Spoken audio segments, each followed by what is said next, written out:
প্রিয় শিক্ষার্থীরা, ত্রিকোণমিতির উপর তৃতীয় ক্লাসে আমাদেরকে জানাই সুস্বাগতম। আমরা গত ক্লাসে যৌগিক কোণের সংজ্ঞাটা বলেছি এবং যৌগিক কোণের অনুপাত হিসেবে সাইন এ প্লাস বি এবং কস এ প্লাস বি এর যে দুটি সূত্র তার জ্যামিতিক প্রমাণটি দেখিয়েছি। আমি বলবো তোমরা ওই লেকচারটা একটু যত্ন সহকারে শুনবে এবং কোনো প্রশ্ন থাকলে জানাবে। তো আমরা ওই আলোকে তোমাদেরকে আমি একটা হোমওয়ার্ক দিচ্ছি, সেটি হলো যে সাইন এ মাইনাস বি এর সূত্রটি কি হবে এবং কস এ মাইনাস বি সূত্রটি কি হবে সেটাও। এই দুটি সূত্রও কিন্তু আমরা জ্যামিতিকভাবে প্রমাণ করতে পারি। তো সেটা আমি তোমাদেরকেই করতে বলবো, আমি শুধু চিত্রটা এঁকে দিচ্ছি। তো দেখো, ও এক্স আগের মতোই একটি আদি রেখা। ও এক্স বাহুর উপর ঘড়ির কাঁটার বিপরীত দিকে আমি একন পরিমাণ ঘুরলাম। তো একন পরিমাণ ঘুরে এক্স ও ওয়াই কোণ তৈরি করলাম। কথা আগের মতোই, ও এক্স আদি বাহু, ও এক্স বাহুর উপর ঘড়ির কাঁটার বিপরীত দিকে একন ঘুরে আমরা ও এক্স ও ওয়াই কোণ তৈরি করলাম।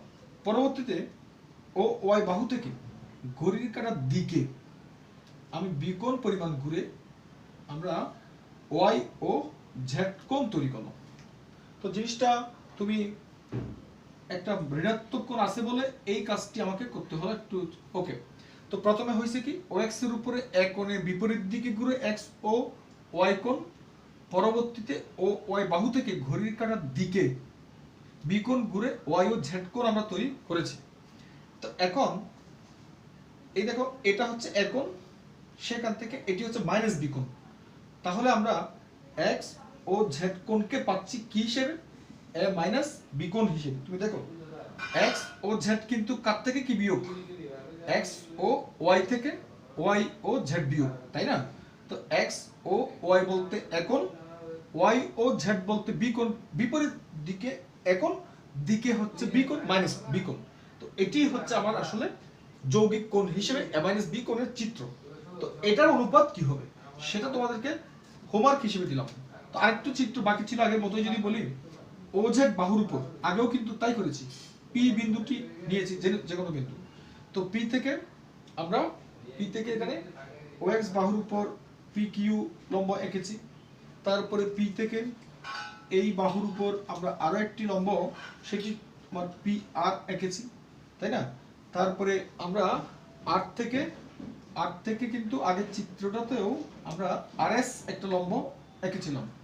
আর আরেকটা লম্ব আর থেকে কিউপি এর যে বর্ধিতাংশ, হ্যাঁ, বর্ধিতাংশের উপর এটাও একটা লম্ব এঁকেছি। তো আমার আগের চিত্রেও কিন্তু আমরা ওজেড বাহুর উপর পি নিয়ে পি থেকে ও এক্স এর উপরে পি কিউ এঁকেছি, পি থেকে ও ওয়াই এর উপরে পি আর এঁকেছি। পরবর্তীতে আর থেকে ও এক্স এর উপরে আর এস এঁকেছি, আর থেকে কিউপি এর বর্ধিতাংশের উপর আর টি এঁকেছি। এই হলো আমাদের যৌগিক কোণ হিসেবে এ মাইনাস বি কোণের যে চিত্র, সেটি। এই চিত্র থেকে তোমাকে এই দুটি সূত্র তুমি ঠিক আগের নিয়মে নিজে ট্রাই করো। আমি মনে করি যে আগের লেকচার শুনে এটি তোমাদের পারা উচিত। এটুকু হোমওয়ার্ক আমি তোমাদেরকে দিতেই পারি। ওকে, তো এখান থেকে যেটি পাবা সেটি হলো যে জাস্ট আমি শুধু সেটাই লিখি, সাইন এ কস বি মাইনাস কস এ সাইন বি। আর কস এ মাইনাস বি থেকে কজের সূত্রের মনে রাখার বিষয় হচ্ছে যে কি, কজের সূত্রে মাইনাস থাকলে প্লাস হয়, প্লাস থাকলে মাইনাস হয়। সাইনের সূত্রে মাইনাস থাকলে মাইনাস, প্লাস থাকলে প্লাস। তো কজ এ মাইনাস বি এর জন্য cos A cos B plus sine A sine B, এটি আমরা পাবো। তো তবে তোমাদেরকে আমি এই দুটো সূত্র চাইলে শর্টকাটেও দেখাতে পারি প্রমাণ। তো চিত্রটা আমি মুছে ফেললাম কারণ এটি তোমরা নিজেরা দেখবা। ওকে, এখন দেখো তোমাদেরকে একটা বিকল্প নিয়মে বলি জিনিসটা। এই যে সাইন এ প্লাস বি এর জন্য আমরা একটু আগে প্রমাণ বা গত ক্লাসে দেখিয়েছিলাম যে সাইন এ কস বি প্লাস কস এ সাইন বি। এখন যদি আমাকে বলে সাইন এ মাইনাস বি কত হবে, তাহলে আমরা কাজটি করব এভাবে, সাইন এ প্লাস মাইনাস বি কথায় কি, হ্যাঁ। তো করবো কি জাস্ট আগের বি এর জায়গায় শুধু মাইনাস বি বসাবো। তো আগের সূত্র যা পেয়েছি সেখানে যদি প্রতিটা বি এর জায়গায় মাইনাস বি বসাই তাহলেও কিন্তু প্রমাণটা সহজে হয় আর কি। তো আসলে আমরা এখানে বি দেখে দেখে সাইন এ কস বি এর জায়গায় মাইনাস বি বসালাম, পরবর্তীতে কস এ এবং বি এর জায়গায় মাইনাস বি বসালাম। তোমার 9-10 থেকে তুমি যা পেয়েছো cos মাইনাস বি সমান কিন্তু বলো cos মাইনাস বি সমান কিন্তু cos বি আমরা পেয়েছিলাম, আর sin মাইনাস বি সমান কি পেয়েছিলাম? sin মাইনাস বি সমান মাইনাস sin বি। তাহলে মাইনাসটা বাইরে নিয়ে এসে আমরা cos a sin b ও বলতে পারি। তো দেখা যাচ্ছে যে কি এই sin a মাইনাস বি সূত্রটি জাস্ট আমরা আগের সূত্রের মধ্যে b এর জায়গায় মাইনাস বি বসিয়েও ইজিলি দেখাতে পারি। তবে তোমাদেরকে যে জ্যামিতিক ভাবে দেখাতে বলেছি সেটি তোমরা নিজেরা একটু ট্রাই করো।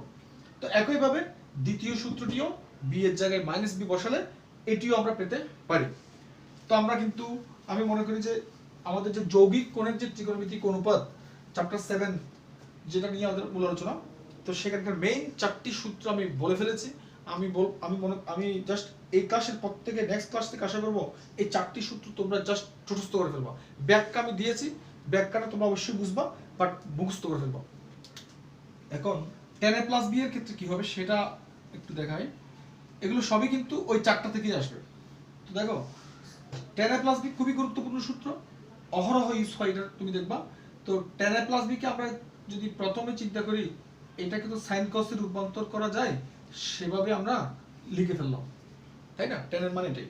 আর sin a প্লাস b এর সূত্র আমরা গত লেকচারে যে পেয়েছি সে অনুসারে মুখস্থ তোমরা বলো sin a cos b plus cos a sin b, just গত lecture. cos a plus b এর জন্য আমরা গত লেকচারে প্রমাণ করেছি cos a cos b minus sin a sin b।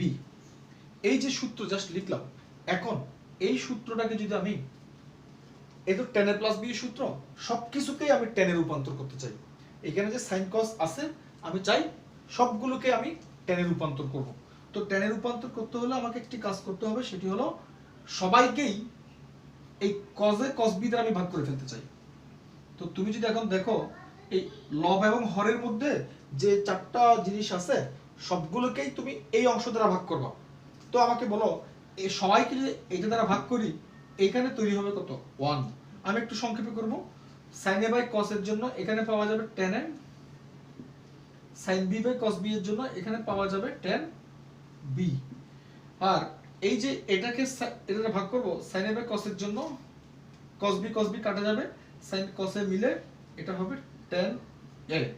আর এটা দিয়ে ভাগ করলে cos a চলে যাবে, sin b by cos b মানে এটি হয়ে গেল tan b। তো এটা একটা খুব ইম্পর্টেন্ট সূত্র যে tan a প্লাস b এর জন্য এখন থেকে আমরা মনে রাখবো কি tan a plus tan b divided by 1 minus tan a tan b। তো একইভাবে tan a মাইনাস b সূত্রটাও আমরা ঠিক এভাবেই আমরা দেখাতে পারবো।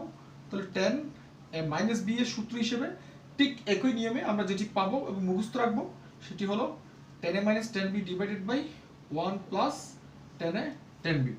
মনে রাখার বিষয় হচ্ছে কি প্লাস মাইনাসের সূত্রে উপরে মাইনাস, প্লাসের সূত্রে উপরে প্লাস, নিচে অপোজিট চিহ্ন। তাহলে আমরা sin a প্লাস b এর এবং cos a প্লাস b সহ মাইনাস b এর যে 4টি সূত্র সাথে tan a plus b tan a minus b এই সূত্রটিও আমরা দেখলাম। তো এক্ষেত্রে তোমাদেরকে আমি cot a plus b cot a minus b সেই সূত্রগুলো একটু তোমাদেরকে বলবো যে তোমরা তৈরি করে ফেলবা। এটা তোমাদের জন্য একটু অ্যাক্টিভিটি হিসেবে থাকলো।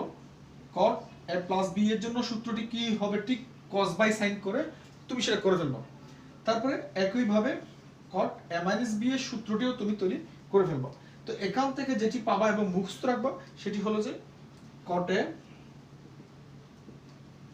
cot b মাইনাস 1 সবগুলোকে cot এ রূপান্তর করতে হবে, তখন আমরা এটাকে cot b plus cot a হিসেবে পাবো। এই cot কে যদি cos বাই sin লিখে ডিভাইড করো তখন এটি পাবো, সূত্র হিসেবে মুখস্থ রাখতে হবে। cot a মাইনাস b এর ক্ষেত্রে আমাদেরকে যেটি মনে রাখতে হবে cot a cot b plus 1 উপরে, আর নিচে তো তুমি বুঝতেই পারছো minus cot b minus cot a। তো আজকের ক্লাসে আমরা মূলত এতটুকু পর্যন্তই রাখি। আমরা এখনো পর্যন্ত প্রবলেমে যাই নাই। আমরা নেক্সট লেকচারে এই যে সূত্রগুলো আলোচনা করেছি আর অনেকগুলো সূত্র আমরা দেখাবো। আপাতত আমরা a প্লাস b এবং a মাইনাস b কোণের যে অনুপাত, a প্লাস b কোণ যৌগিক কোণ, a মাইনাস b কোণ, এই দুটি কোণের সাইন অনুপাত, কস অনুপাত, ট্যান অনুপাত, কট অনুপাত সহ মোট আমরা 8টি সূত্র দেখিয়েছি। আমি আশা করবো যে নেক্সট ক্লাসে তোমরা এই 8টি সূত্র তুমি একদম প্রশস্ত করো। এটুকু করতে পারাটা কম কাজ নয়, সহজ কাজ, বাট মোটেই কম কাজ নয়। আর এই সূত্রাবলীর আলোকে আমরা আগামী ক্লাস থেকে প্রবলেম সলভ করব। আমরা আশা করতেছি যে এই আলোচনাটা তোমরা একটু বারবার একটু শুধুমাত্র ভিডিওতে লাইক দিয়ে গেলেই হবে না, সূত্রটা মুখস্থ করালেই আমাদের শ্রমটা সার্থক হবে বলে আমি মনে করি। তো সবাইকে ধন্যবাদ।